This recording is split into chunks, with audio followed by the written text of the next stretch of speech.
지난주 우리가 불의한 재판장의 비유를 나누었죠. 예, 과부가 끈질기게 매달릴 수밖에 없는 이유가 무엇일까? 그거를 함께 나누었습니다. 대부분 이 말씀 가지고 끈질기게 기도해야 된다. 포기하지 않고 기도하면 응답받는다. 그렇게 많이 들으셨습니다. 예, 맞는 이야기도 됩니다.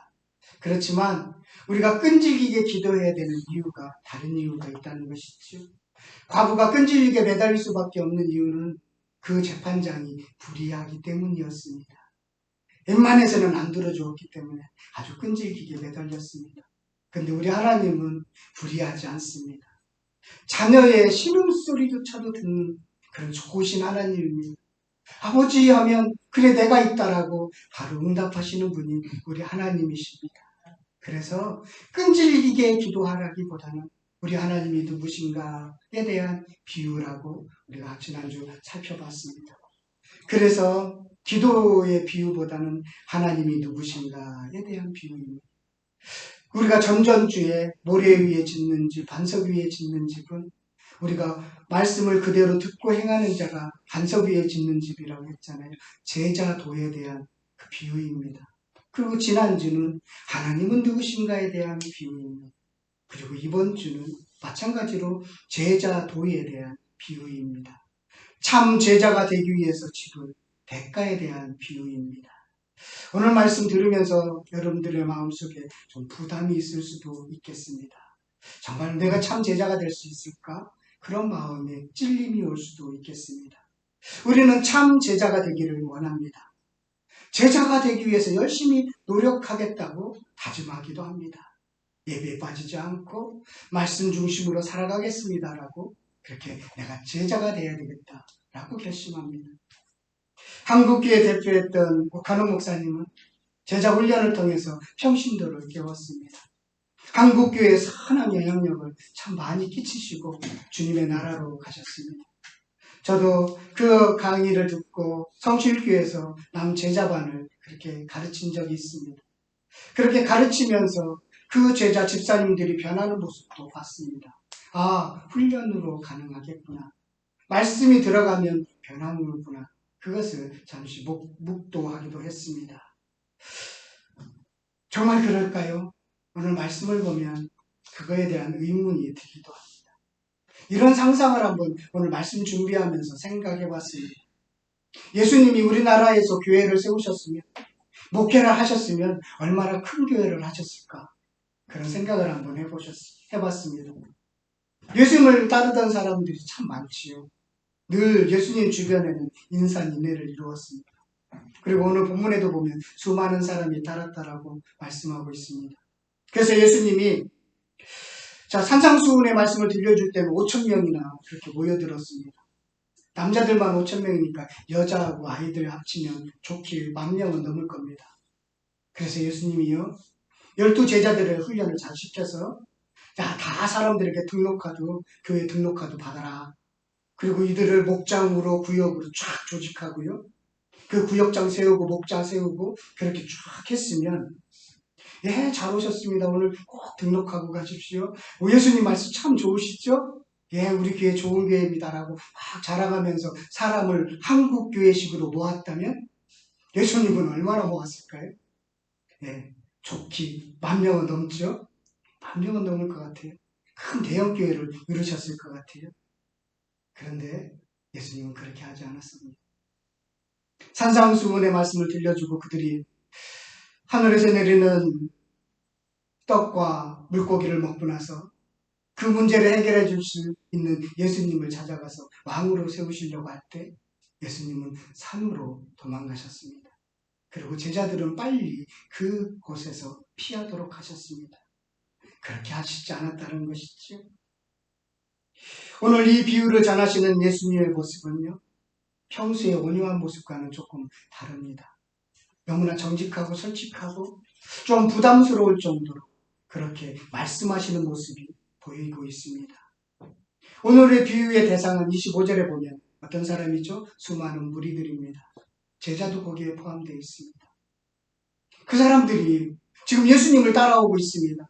예수님을 따라오면서 어떤 사람은 나는 정말로 예수님과 가까운 참 제자야. 나는 조금 멀리 있지만 나는 예수님 따르려고 해. 또 많은 사람들은 야, 예수님 따르면 뭔가 있겠구나. 그러면서 예수님을 따라가고 있습니다. 그때 예수님이 싹 돌이키시면서 말을 하고 있습니다. 무슨 말을 하고 있죠? 26절에 보니까 능히 내 제자가 되지 못한다. 능히 내 제자가 되지 못해. 또 27절에도 보니까요. 능히 내 제자가 되지 못한다니까. 그러니까 두 가지 비유를 이렇게 들려주시면서 두 가지 비유를 들려주셔요.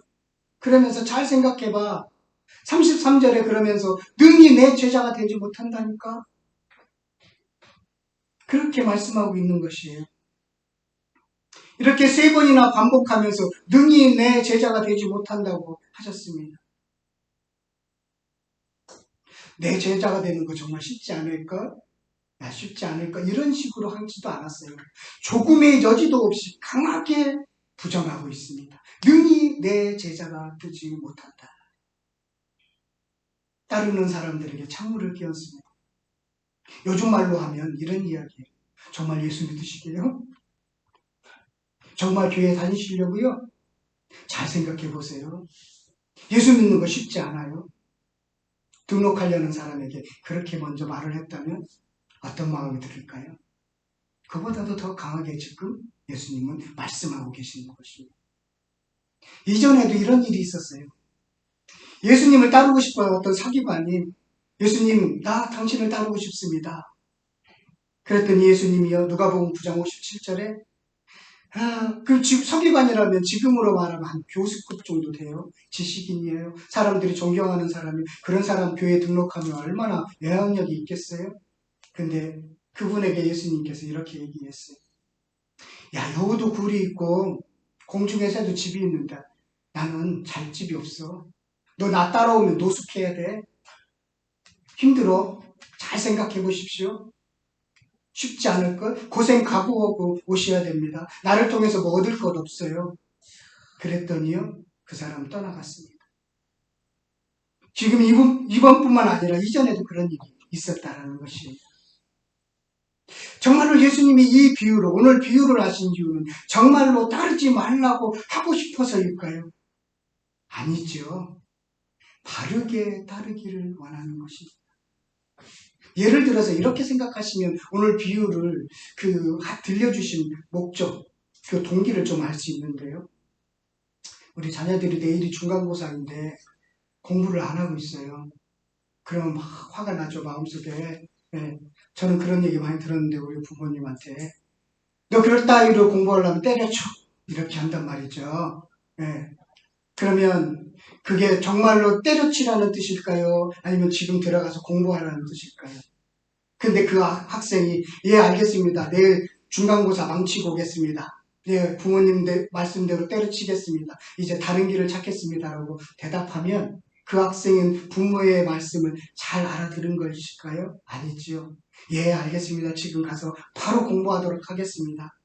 이렇게 반응을 기대하면서 말한 거나 마찬가지인 것처럼 오늘 능히 내 제자가 되지 못한다는 이유는 제자가 되지 말라는 게 아니에요. 참 제자가 되라는 것입니다.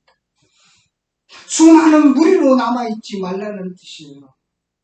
그런데 참 제자가 되려면 대가를 치러야 한다는 것입니다. 그래서 진지하게 한번 따져보고 주님을 따르기를 바라서 오늘 비유를 들려주신 것입니다. 이거예요. 복음서에서 예수님은 어디를 향해서 걸어갔느냐면 예루살렘을 향해서 걸어가셨습니다. 십자가를 향해서 늘 걸어가셨습니다.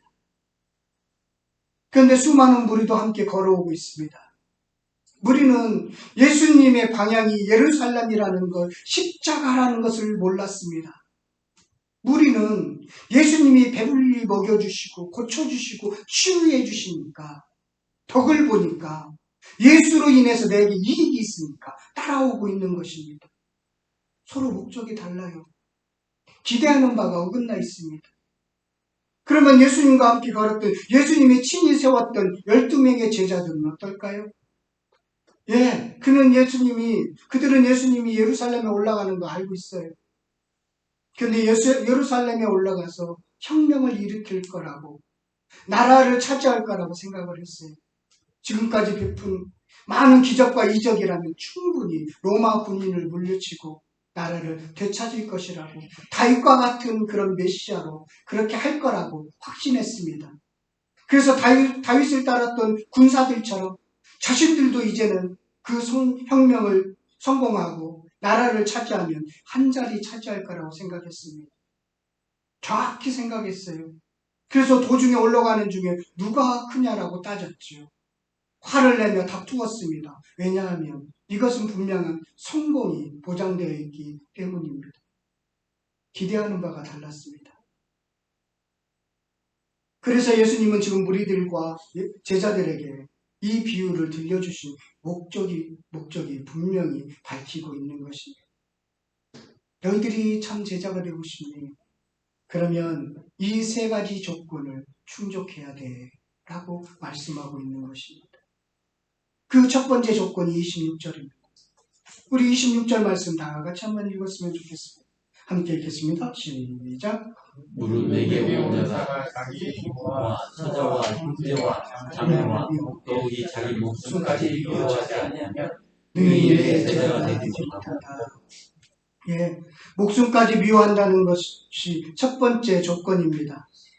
관계에 있어서, 가족과의 관계에 있어서, 이웃과의 관계에 있어서, 자신과의 관계에 있어서 우선순위를 정하라는 뜻입니다.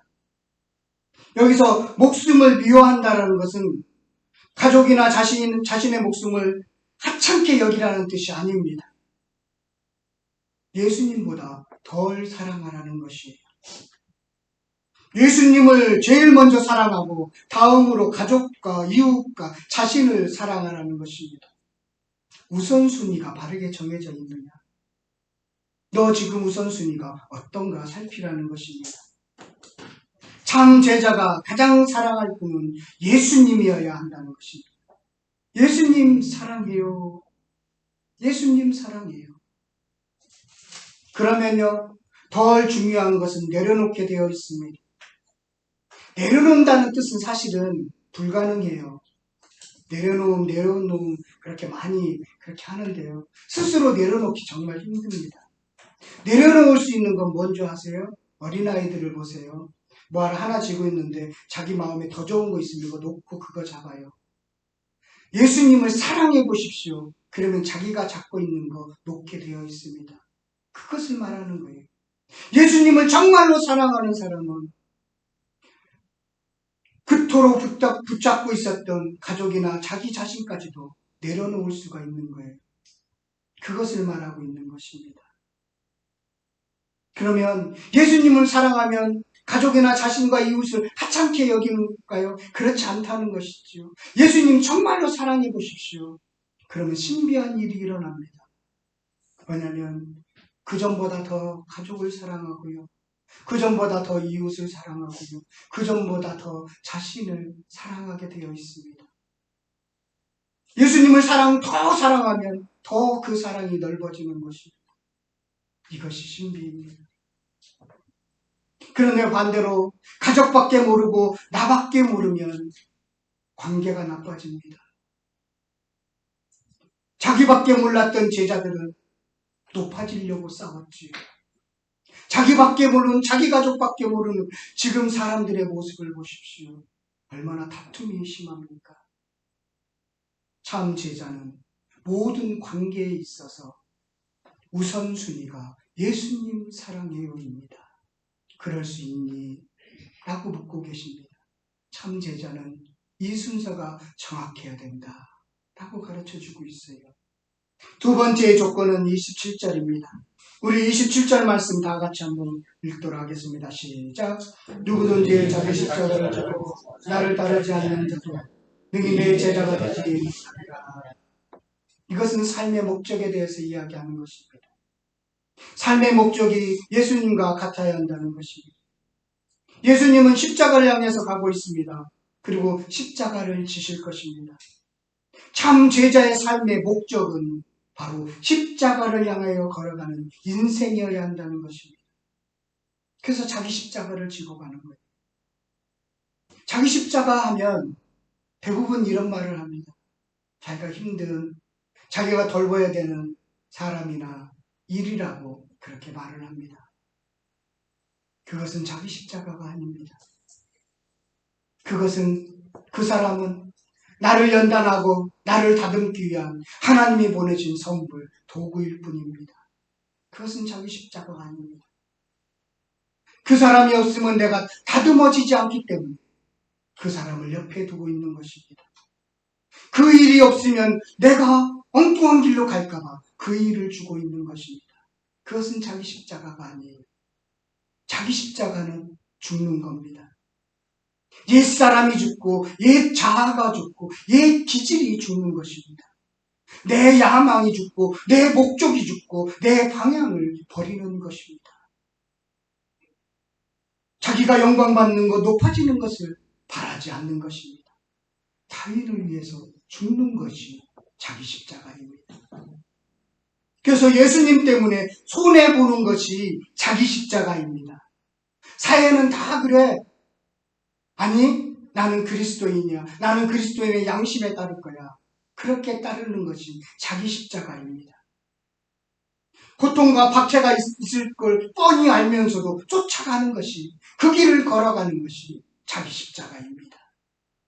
십자가는 사형틀입니다. 매일 죽는 거예요. 매일 죽는 겁니다. 그래서 예수님과 나의 삶의 목적이 동일한 거, 너 나와 동일할 수 있니? 나는 지금 십자가를 향해서 가고 있어. 나는 십자가를 질 거야. 너도 지을 수 있니? 너 그거 지고 나를 쫓아올 수 있니? 참 제자는 나와 함께 한 방향으로 가는 거야.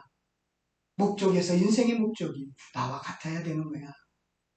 그거 할 수 있겠니? 한번 잘 생각해봐. 그렇게 지금 묻고 계시는 것입니다. 그리고 나서 두 가지 비유를 들려주시고요. 세 번째 조건이 바로 33절입니다. 우리 33절도 한번 다 같이 읽어보도록 하겠습니다. 33절입니다. 시작. 이와 같이 너희 중에 누구든지 자기의 목숨을 버리지 않으면 그게 내 제자가 되지 못하느냐. 예, 소유에 있어서 버리라는 것입니다. 소유의 문제를 묻고 있는 것입니다. 첫 번째는 뭐죠? 관계에 대해서, 두 번째는 삶의 목적에 대해서, 세 번째는 소유에 대해서 묻고 계시는 것입니다. 소유를 다 버리라는 것은 무소유를 말하는 것이 아닙니다. 다 버려서 무소유의 삶을 살아가라는 것이 아니에요. 소유에 대한 집착을 버리라는 것이에요. 소유에 대한 집착을 버리라는 것이에요. 만나 훈련을 하고 있는 것입니다. 일용한 양식으로 족하다는 자족을 말씀하고 있는 것입니다. 소유에 대한 집착을 버리지 않으면 내와 함께 걸어갈 수 없다. 예수님이, 부자 청년이 예수님에게 찾아왔습니다. 그는 어려서부터 모범생이었습니다. 율법을 다 지켰습니다. 그리고요, 나름대로 성공도 했습니다. 그 청년이 예수님에게 묻습니다. 내가 더 뭘 해야 됩니까? 그랬더니 예수님이 그 청년에게 내 소유를 다 팔고 나를 쫓아라. 소유에 대한 문제를 묻고 있습니다. 그 소유 집착하지 않고 나를 쫓을 수 있겠니? 라고 물었습니다. 그랬더니 떠나갔습니다. 그 청년은 근심하며 돌아갔습니다. 부담스럽죠, 여러분? 참 제자가 되는 조건 세 가지가 있는데, 관계에 있어서, 목적에 있어서, 소유에 있어서 그런 조건을 묻고 있을 때 여러분 부담스럽지 않아요? 저도 부담스러워요. 쉽지 않은 일입니다. 그래서 예수님이 이제 참 제자가 되는 것이 쉽지 않다 하면서, 그러면서 두 가지 비유를 들려드리고 있습니다. 망대의 비유와 전쟁의 비유입니다. 첫 번째 비유가 망대의 비유예요. 이 망대라는 그 헬라는 파라곤이라는 단어를 쓰고 있어요. 많이 알고 있는 이름 아니에요? 파라곤? 아파트 이름으로 쓰고 있죠? 네, 망대라는 뜻입니다. 높은 망대. 그런데 이 망대를 이렇게 건축하려고 하는데 100만 원이 든다고 생각해요. 근데 내가 갖고 있는 돈은 10만 원이 있어요. 그리고 주변에서 이렇게 도우면 한 20만 원을 모을 것 같아요. 그럼 총 30만 원이 있습니다. 그런데 100만 원 정도가 들어요. 지금 내가 이걸 추진하다가는 좀 문제가 생길 것 같구나. 그러면 멈춰야 되겠지요. 우리 주변에 지방으로 가면요, 건물을 지어놨는데 오랫동안 흉물스러운 건물들을 많이 발견해요. 생각하지 못하고 계획했다가 추진했다가 중간에 그렇게 멈춘 거잖아요. 흉물스럽습니다. 그런 이야기예요. 계산을 다 해서 마칠 수 있는지, 내가 그런 능력이 되는지, 그렇게 해서 주변에까지 다 모아서 다 마무리 지을 수 있는지 계산하고 시작하라는 것이지요. 네가 나를 쫓아오려고? 내 제자가 되고 싶다고? 그러면 잘 생각해봐. 끝까지 갈 수 있는지 한번 잘 생각해봐. 따져보고 생각해 보십시오. 그렇게 이야기하고 있는 거예요.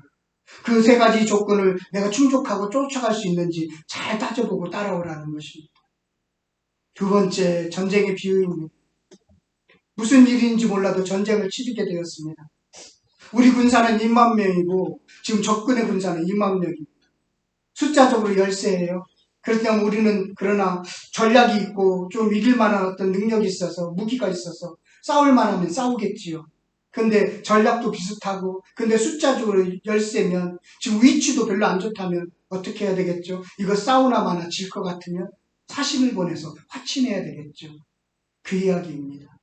자, 승산이 없으면 사신을 보내서 확친하라는 것이죠. 참 제자가 된다는 것 그렇게 쉽지 않다라는 것입니다. 잘 계산하고 따져보라는 것이에요. 같은 비유를 두 번 들려주고 있는 것입니다. 왜 그럴까요? 지금 12명의 제자는 사실은 참 제자가 아닌데 자신들은 제자라고 생각하고 있습니다. 깨어나지 못하면서도 깨어났다고 생각하고 있어요. 보지 못하면서도 보고 있다고 생각하고 있어요. 따르지 않고 있으면서도 따르고 있다고 생각하고 있어요. 그들을 향해서 지금 그 제자들을 향해서 말씀을 들려주는 거예요. 우리 주님의 말씀이 이런 거였구나. 마태가 나중에 깨닫고 쓴 거겠지요. 그 말씀이 이런 거였구나. 내가 진정으로 제자를 따라보니까 그 이유가 여기에 있었구나. 누가가 그렇게 쓴 것이지요. 곰곰이 따져보라는 것입니다. 냉철하게 충분히 참 제자의 신분으로 살 수 있는지 따져보라는 것입니다. 그리고 결정하래요. 예수님은 덮어놓고 무조건 믿으라고 하지 않았습니다. 무모와 믿음은 동의어가 아닙니다. 제가 최근에 어떤 드라마를 봤는데요. 다 생각 안 나는데 대사가 하나 딱 생각이 나요. 세상의 모든 사기는 순수한 사람들의 믿음을 이용해서 자신의 이익을 취하는 것이다. 그러면서 생각해 보니까 종교에도 사기꾼이 많거든요. 그 순수한 사람들의 믿음을 이용해서 자신의 이익을 취하는 것, 이게 사기입니다. 일반 사기도 마찬가지예요. 종교 사기도 마찬가지입니다. 예수님이 큰 마음 먹고 사기치려고 했으면 엄청 칠 수도 있었겠다 이런 생각이 들었습니다. 근데 예수님은 이익을 취하지 않으셨습니다. 예수님은 자신을 따르는 사람을 이용해서 자신의 이익을 취하지 않았습니다. 그러면서 나를 따르려면 대가가 좀 따른다 라고 말씀하고 있습니다. 너무나 솔직하지요. 대가라는 게 참 중요한 것 같아요.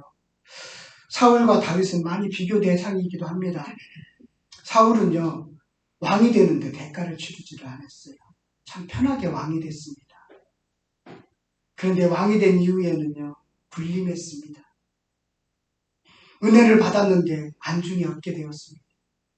그런데 다윗은 참 왕이 되기까지 큰 대가를 치렀습니다. 많은 고난을 겪었고 역경을 겪었습니다. 그 대가를 치러서 그런지 그는 왕이 되어서 불림하지 않았고요. 백성들을 섬겼습니다. 한 가지 큰 사건을 실수하긴 했지만 평생 하나님 중심의 삶을 살았습니다. 대가가 참 중요한 것 같아요. 이 정도 비용을 치르고 예수님의 참 제자가 될 사람이 몇 명이나 될까요? 오늘 제가 세 가지 조건을 이야기했는데 그것을 충족하면서 내가 참 제자가 되겠습니다라고 그렇게 대답하라고 하면 부담스럽죠. 솔직히 몇 명이나 될까요? 지금까지 따져보지 않았기 때문에 난 참 제자가 되고 싶습니다라고 그렇게 말을 했던 것 같아요. 요처럼 끝까지 예수님을 배신하지 않고 끝까지 하나님을 원망하지 않고 살아갈 자신은 나는 없기 때문입니다. 저는 의지가 좀 약한 것 같아요.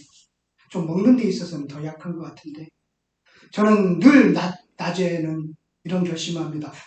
밤에는 밥을 조금만 먹여야지. 그런 생각을 늘 합니다. 근데 저녁이 되면 평소와 똑같이 한 그릇 반을 먹습니다. 저는 다이어트 박야가이고요. 의지 박야입니다. 내 의지로 내 노력으로는 불가능한 것 같아요. 그래서 주님께 가끔 기도하기도 합니다. 참 제자가 되는 거 내 의지로 내 노력으로 가능할까요? 우리의 힘으로 따를 수 없습니다. 자신의 힘으로 따르겠다고 했던 베드로도 부인했잖아요. 우리는 할 수 없습니다. 그 제자들 한 주님과 끝까지 가겠다고 결심했던 그 제자들 다 도망가고 숨었습니다. 그러면 참 제자가 되면 나에게 이익이 되는 게 무엇이 있을까요? 예수님은 그들을 향해 진실하게 말씀하고 있습니다. 너 내 제자가 되면 이익 없어. 이 땅에서 부자, 영광, 인정받고 싶다면 다른 데 가. 나 그거 안 줘. 한 번도 주신다고 하지 않았습니다. 근데 왜 우리는 참 제자가 되고 싶어 할까요? 다른 것이 있기 때문입니다. 뭘까요? 영원한 생명이 있기 때문에. 주님 안에서 참 평강이 있기 때문에 그렇습니다. 제가 이것을 몰랐다면 저도 목사 안 됐을 것이에요. 아니, 목사가 됐다가도 중간에 포기했을 것이에요. 영원한 생명, 참 생명이 여기에 있고 주님이 주시는 참 평강이 여기에 있기 때문에 그렇습니다. 이것은 주신대요.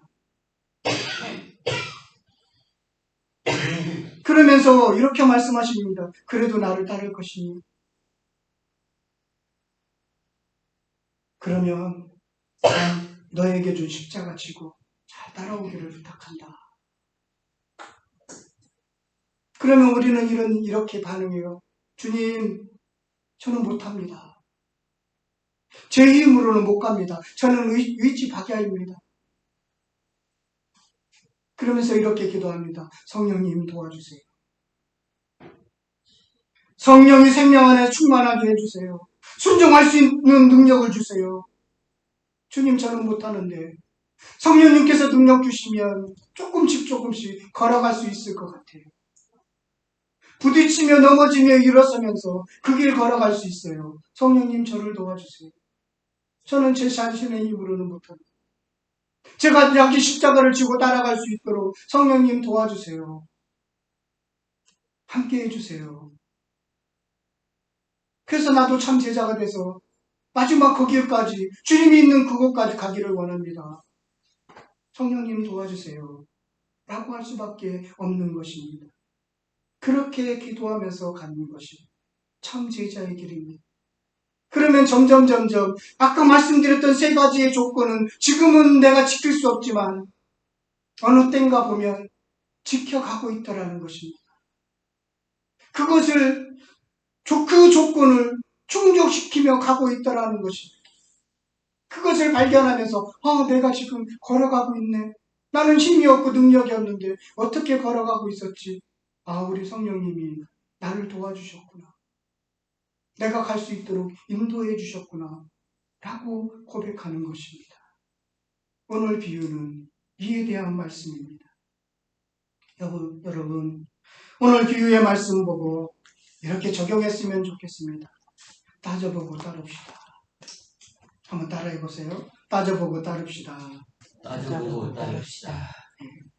능히 내 제자가 되지 못한다는 예수님의 말씀에 여러분 무슨 대답을 갖고 있습니까?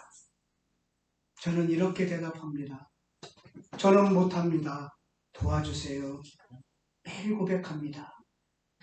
여러분은 무슨 대답을 하실 겁니까? 한번 따져보고 진실된 대답을 한번 준비하시면 참 좋겠습니다. 우리 함께 기도하도록 하겠습니다.